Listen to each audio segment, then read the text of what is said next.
El Lincoln Park Jewish Center y el Centro de Estudios Judíos Torah de Met del 311 Central Park Avenue de Yonkers, New York, presentan su programa Divrei Torah con el rabino Mani Viñas. Lo invitamos a visitar nuestro sitio web www.toratropical.com. Estoy explicando sobre cómo kasherizar el metal, ¿no? El metal. Pero tenemos otros productos, por ejemplo, la loza. Cuando alguien se va a sentar a comer, tiene los platos de loza. Entonces, esos platos que son hechos o de barro o de cerámica, ese tipo de producto no se puede kasherizar para Pesaj. La razón que no se puede kasherizar para Pesaj es que absorbe lo que uno le puso, pero no se puede kasherizar en total. Por ejemplo, si alguien tiene unas lozas y sirvió unas chuletas, de nuevo regreso con las chuletas, ¿no? De puerco. Entonces sirvió ahí, ahora si le pone uno arriba de eso, ya aunque esté limpia con jabón, le pone algo kasher que esté caliente, eso le abre los poros a la cerámica o al barro y puede transferirse. Entonces el problema es que no se puede kasherizar este tipo de barro, y lo aprendemos también de esa sección, a donde dice que lo que era de barro se tenía que romper, lo que era de piedra se tenía que romper. Entonces, lo que sea de piedra, piedra volcánica, barro, todo eso que tiene muchos poros, que es producto natural, que puede absorber sabores. La razón que a la gente le gusta usarlo porque absorben sabores, ¿no? A mí me dieron un pozuelo de piedra volcánica para hacer guacamole. Buenísimo, le tengo muchísimo cariño, pero hay que tener mucho cuidado con él porque podía uno transferir cosas, ¿no? Por ejemplo, esto no se puede kasherizar. Aunque es la taza mágica mía que no tiene fondo, pero durante Pesaj no la puedo usar. Mani, volviendo atrás al tiempo de lo permitido para que sea hametz o no, ¿desde qué momento se tiene que tener en cuenta ese tiempo? Si, por ejemplo, podemos usar ¿cómo se llama? El horno. El horno, pero también antiguamente se usaban, eran los tiestos, sí, donde se colocaba la masa sobre el tiesto, ajá, y al fuego ahí se ardía. Entonces, ¿desde qué momento comienza a correr cuando yo hago una tortilla o una arepa o un pan y lo coloco en el tiesto? No digas arepa porque las arepas, a menos que estés haciendo arepas de trigo. So ten cuidado con las arepas, no vamos a ir ahí todavía. Entonces, arranca en el momento que ya coloco el producto encima del tiesto. Déjame decirte, técnicamente, mientras esa masa se esté moviendo, no empiezan los 18 minutos. Cuando ya se pone la masa, empiezan los 18 minutos. El tiempo de cocción, de que se cose. ¿Me entiendes? Yo pensé que incluía también la preparación. Ahora, la verdad, hoy en día, en la práctica de los matzot, enseguida que se moja el trigo, empiezan a contar los 18 minutos. Pero halágicamente, pura halajá, mientras esté moviendo esa masa, no hay problema. Entonces el tiempo el que se tiene en cuenta es el que está en el que esté sentado, horno, ¿no? Exacto, que esté sentado, que esa masa, o si la pusiste aquí y ahora la vas a poner al horno, no puede quedarse en la mesa 18 minutos. Tiene que estar, y por esa razón el horno para hacer los matzot es súper caliente para que sea rápida cuando se cocine rápidamente. Sí, porque yo estoy pensando no en la época actual, sino en la época antigua, donde el cocinamiento era con piedras, con carbón. No, déjame decirte que en los tiempos antiguos el horno de matzá era mucho mejor que los hornos que nosotros usamos hoy en día, a menos que sea una factoría súper moderna, a donde el calor es enorme para cocinar esos matzot. Pero en los tiempos antiguos, cuando tenías una piedra y calentabas esa piedra, eran hornos que eran de barro. Entonces, tenías un círculo, tenías unas piedras que se calentaban. Enseguida que le ponías la masa, ya se cocinó. Entonces era súper rápido. ¿Ya? Ahora, recuerden también, no quiero complicar la cosa mucho, pero recuerden también que la matzá en los tiempos antiguos se podía doblar. era diferente, era una matzá más flexible. Pero eso lo vamos a describir en otro momento.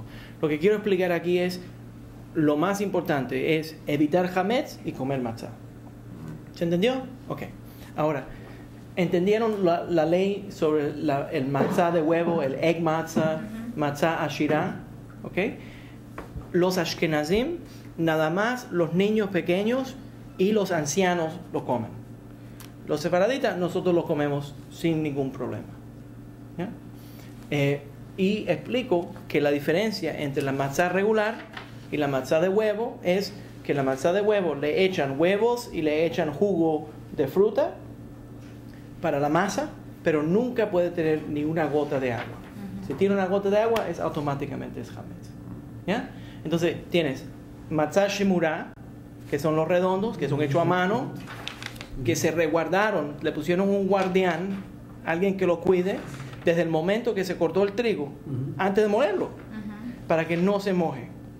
El otro, la matzá regular, es matzá que le pusieron a alguien que lo guarde desde el momento que lo molieron. Un poquito más liviano. Por esa razón, la matzá que no es shemurá es un poquito más barata, porque no tuvieron que ponerle a alguien, un empleado que constantemente lo esté guardando, lo esté cuidando. Ahora, si uno puede, lo mejor sería, aunque si uno no tiene el dinero para comprar matzá shemurá para toda la semana de Pesach, lo mejor sería comprar matzot shmurot para los seder, para los primeros 2 días de Pesach. Eso es lo mejor. Y mucha gente por esa razón lo llaman matzot del seder. ¿Ya?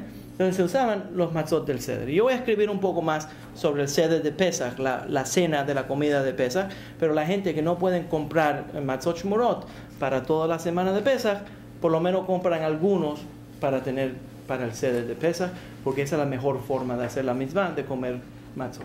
¿Se entiende? Ok. Si quieren, les quiero dar un poco sobre las leyes de hametz. Mencioné ya, también quiero, antes de pasar a las leyes de hametz, quiero mencionarles que ya les expliqué cómo kasherizar las cazuelas de metal, pero esto también cubre los cubiertos, ¿ya? Entonces, igual que uno tiene cubiertos de carne y tiene cubiertos de leche, entonces, para poder usar esos cubiertos, uno tendría que kasherizarlos, pues son de metal. Entonces, uno tiene que hervirlos para quitarle cualquier cosa que entró a ese durante el año, para que no se transfiera el hametz del año para Chas v'Shalom, para Pesach. Y todo esto se tiene que hacer antes de Pesach. Es muy importante. Se tiene que hacer antes de Pesach, porque si vas a cocinar la comida de Pesach, se tiene que hacer con todo que sea kasher. Entonces, las cazuelas tienen que ser kasherizadas antes de Pesach para poder cocinar la comida de Pesach. Entonces, por mucho tiempo, por lo menos casi todas las mujeres judías empiezan a limpiar la casa, pues las mujeres siempre son las que trabajan. Los hombres un poco ayudan, pero las mujeres son las que trabajan. Entonces, empiezan a limpiar la casa y ya yo sé que viene Pesach, porque mi esposa empieza a sacar todo lo que estaba en el congelador, que ella estaba guardando el año entero, y entonces empezamos a comer comidas raras. Un poquito de lasaña que quedó y un poquito de pescado, y it's beginning to look like Pesach, you know. Empieza ella a limpiar el congelador, ¿no? Entonces nosotros hacemos lo mismo, empezamos a sacar todo lo que tenga para quitar antes de Pesach, empezar a aliviar la situación de hametz para no tener que botar comida. ¿Ya?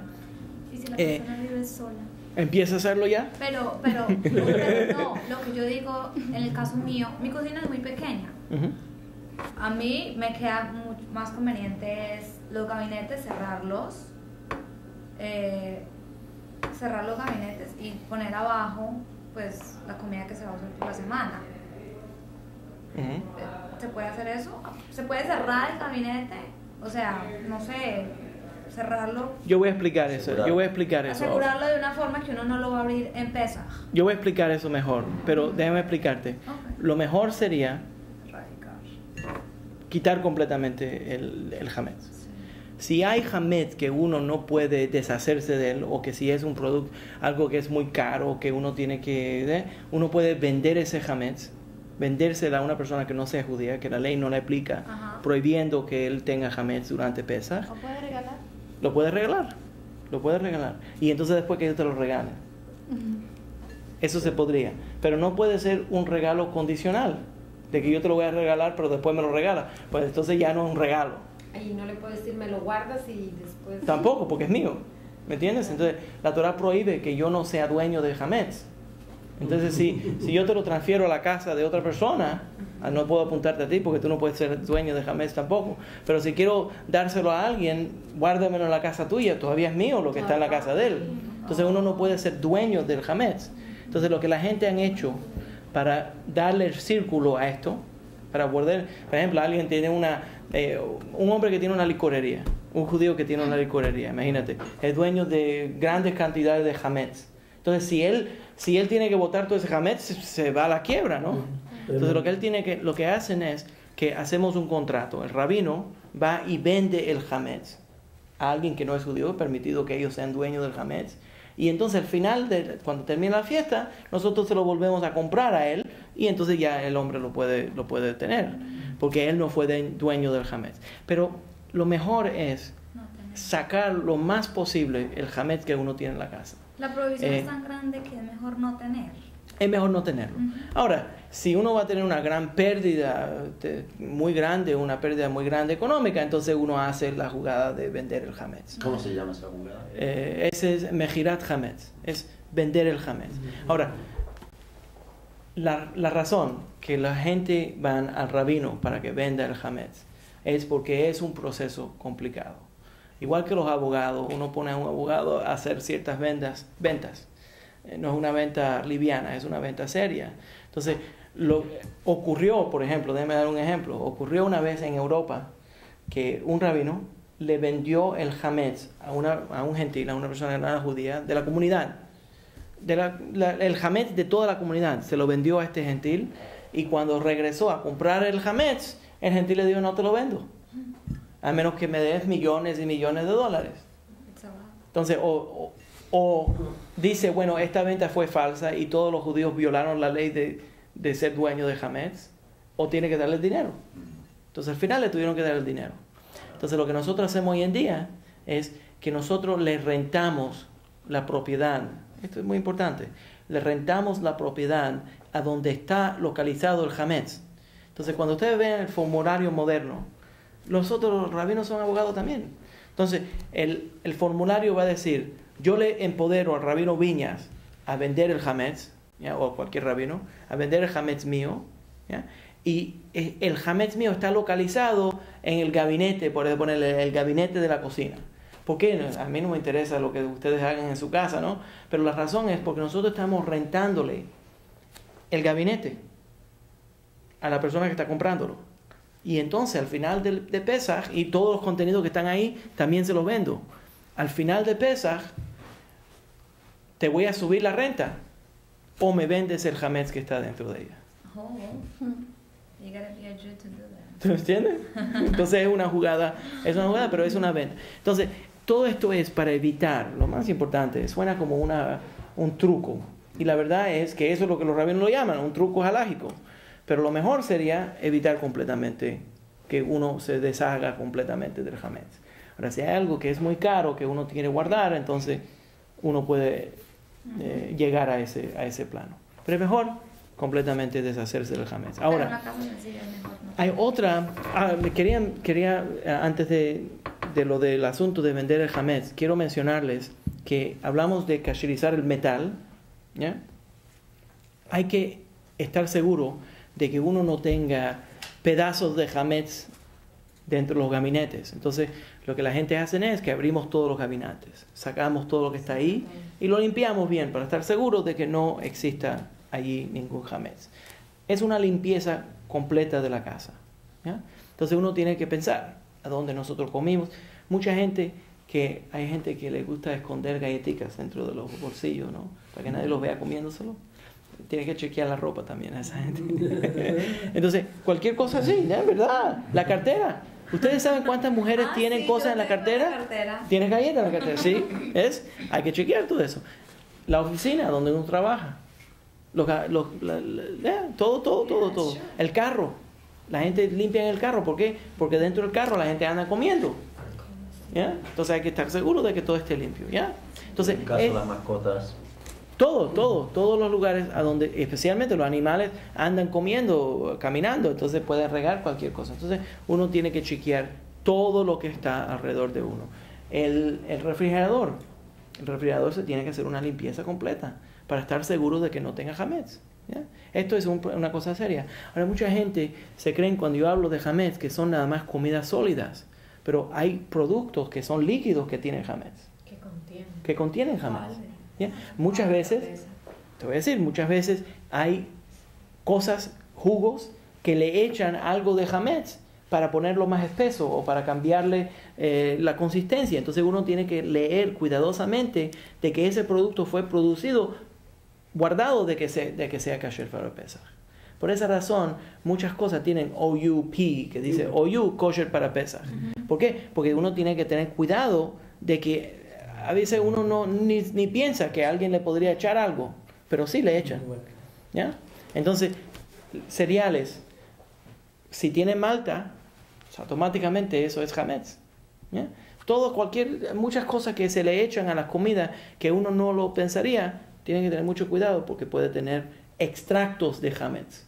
Por esa razón, mucha gente cuidadosamente solamente compran producto que tenga hashgacha, que tenga supervisión rabínica, para estar seguro de que todos los ingredientes, que todo fue preparado de acuerdo con la ley de Pesach. Y que necesariamente no tenga que decir kosher, sino que kosher para Pesach. Exactamente. Tiene que decir que es kosher para Pesach.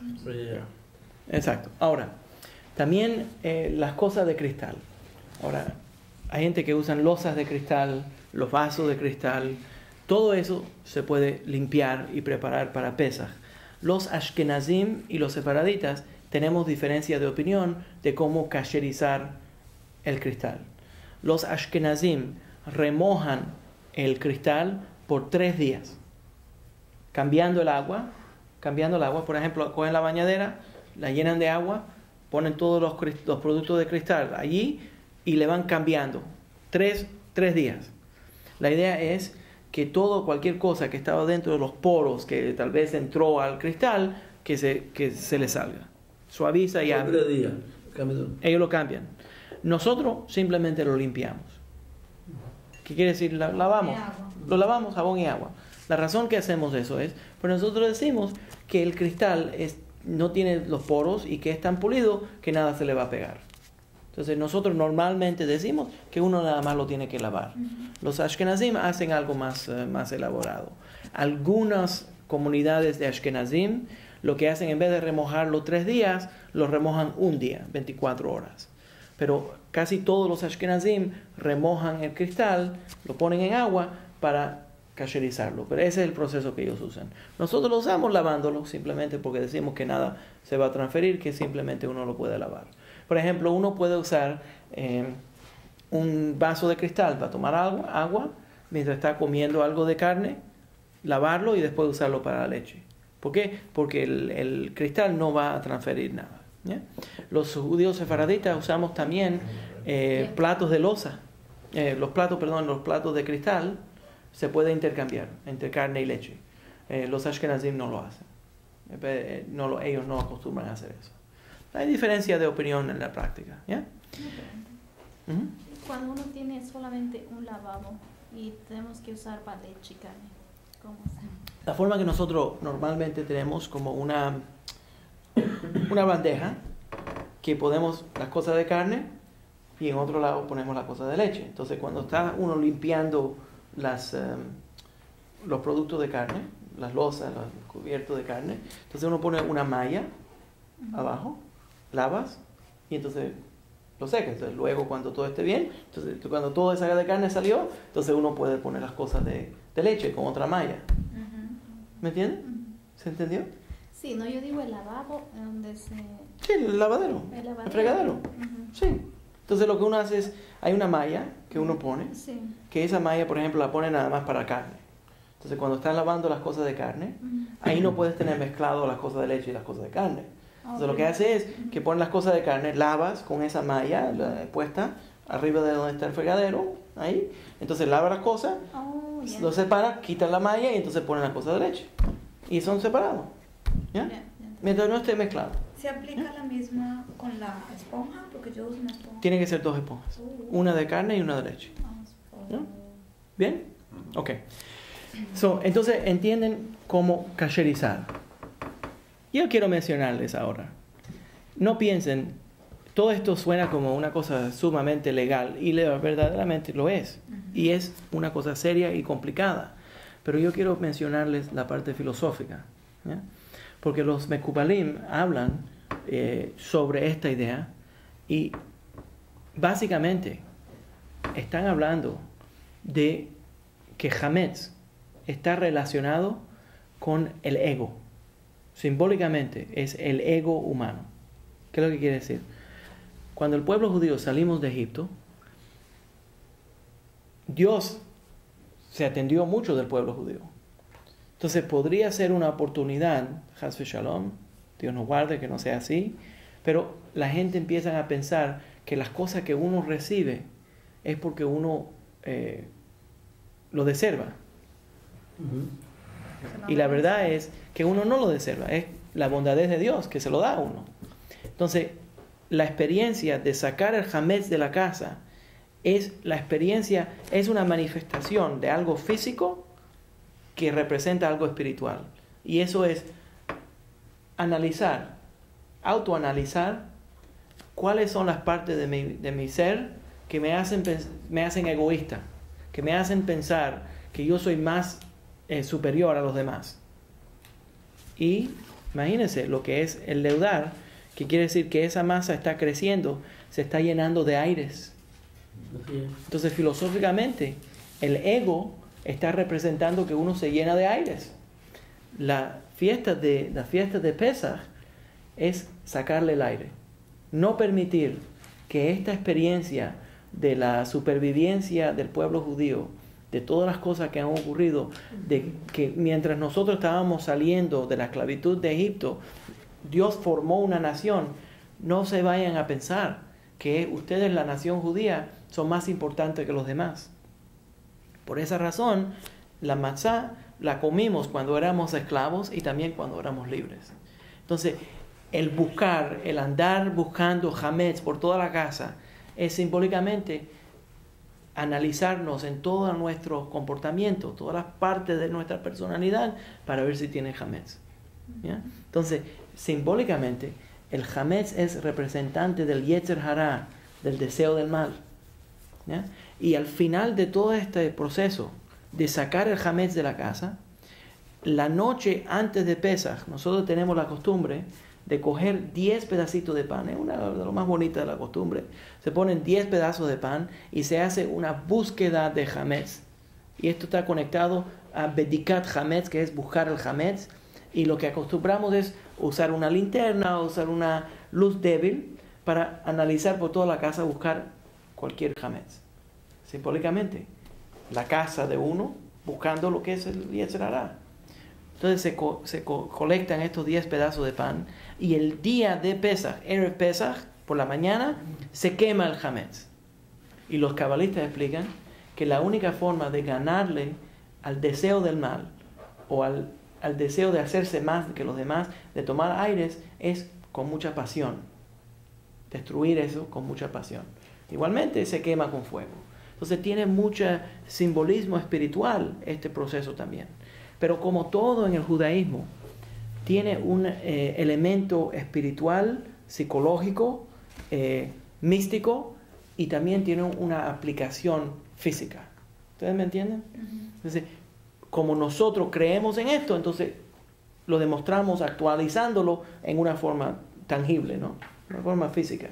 Pero en la búsqueda del hametz, la destrucción del hametz, el deshacerse del hametz, es el simbolismo de limpiarnos de todo de esos aires que nosotros podíamos adquirir durante el año.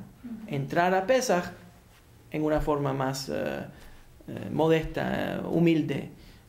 La matzá siendo el pan de la aflicción que se come en el momento de expresar la liberación. Ahora, quiero mencionarles que la fiesta de Pesach, ahora, ustedes entienden esto porque esto es muy importante.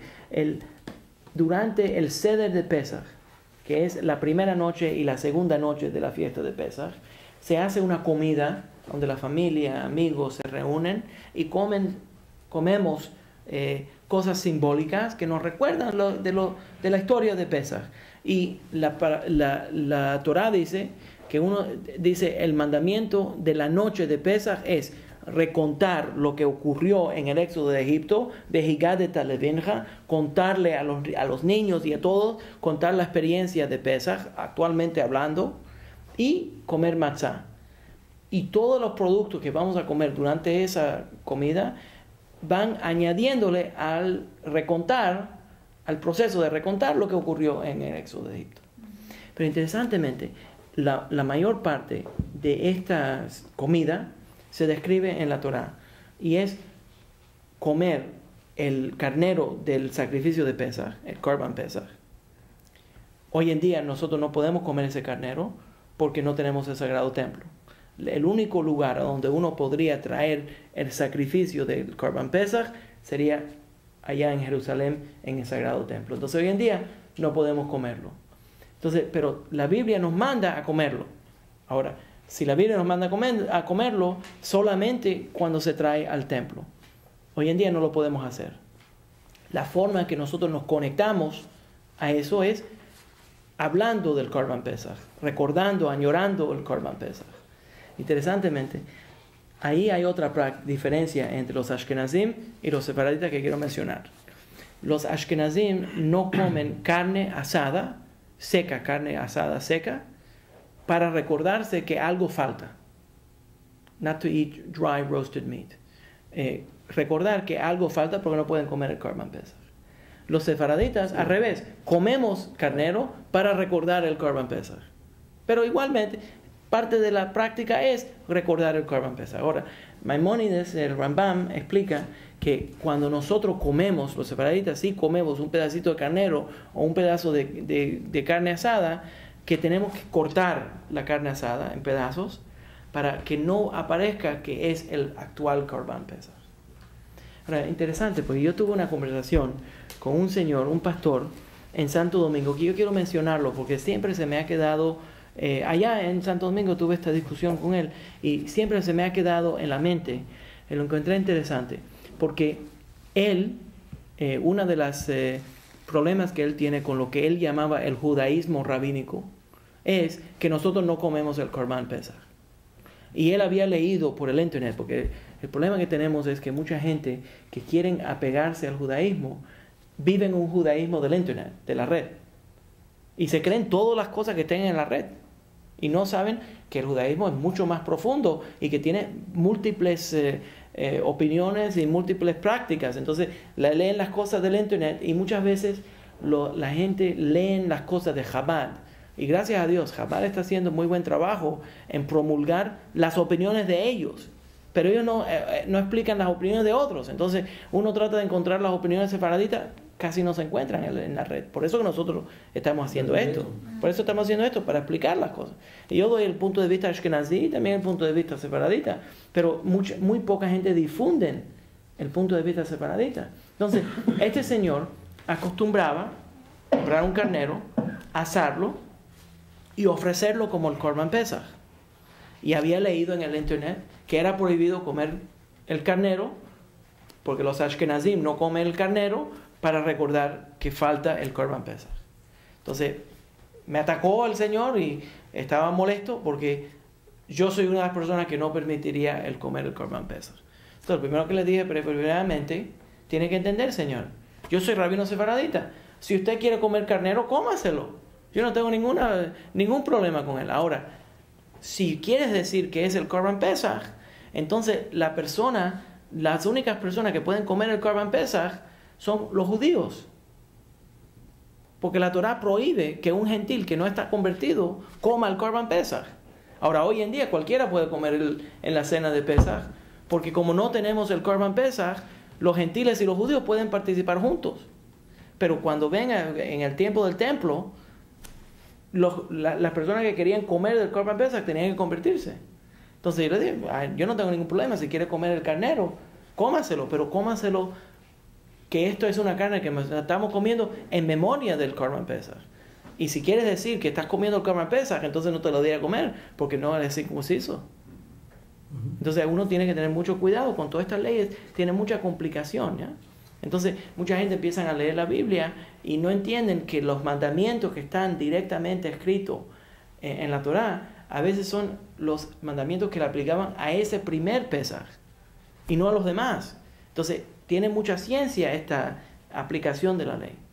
El otro mandamiento que está relacionado, entonces hoy en día todavía nosotros tenemos, lo que estoy tratando de explicar es que hoy en día todavía tenemos el mandamiento de comer el Korban Pesach, pero no lo podemos comer por la razón, porque no tenemos el templo.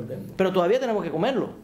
Todavía estamos mandados a hacerlo, pero como el mandamiento a hacerlo está condicionado a que se pueda llevar al templo, entonces no se puede completar esa mitzvah. Entonces nada más nos queda una mitzvah de Oraita, una mitzvah de la Torá, y eso es comer matzah. Las hierbas amargas, que es el maror, las hierbas amargas, también uno come durante el seder de Pesach. Las hierbas amargas, uno puede comer, hay diferentes productos que se usan para las hierbas amargas. Uno es el rábano picante, que es horseradish. Ese es un tipo de, en inglés le dicen horseradish, pero rábano picante. El otro es, yo lo apunté, que hay varias diferentes, la lechuga romana, que se puede usar también. Hay ciertas hierbas que son picantes, que son específicamente las hierbas para el seder de Pesach. Pero déjame explicar. Bíblicamente, de acuerdo con el mandamiento de la Torá, las hierbas amargas se tienen que comer solamente con el Korban Pesach. ¿Qué quiere decir? Que si uno no está comiendo el Korban Pesach, bíblicamente no está mandado a comer las hierbas amargas. Pero nosotros comemos las hierbas amargas sin el Korban Pesach porque es una mitzvah de Rabbanán, es una mitzvah rabínica. Entonces, ¿para qué? Zecher leMikdash, para recordar que cuando existía el templo podíamos comer las hierbas amargas. ¿Se entiende? Entonces, es parte del reconocimiento. Las endivias, también el endivia, se puede usar, es un tipo de, parece una lechuga pequeña y es picante también. Y muchos judíos sefaraditas usamos esa. Cuando el Lincoln Park Jewish Center y el Centro de Estudios Judíos Torah de Met del 311 Central Park Avenue de Yonkers, New York, presentaron su programa Divrei Torah con el rabino Mani Viñas. Te invitamos a visitar nuestro sitio web www.toratropical.com. Shalom.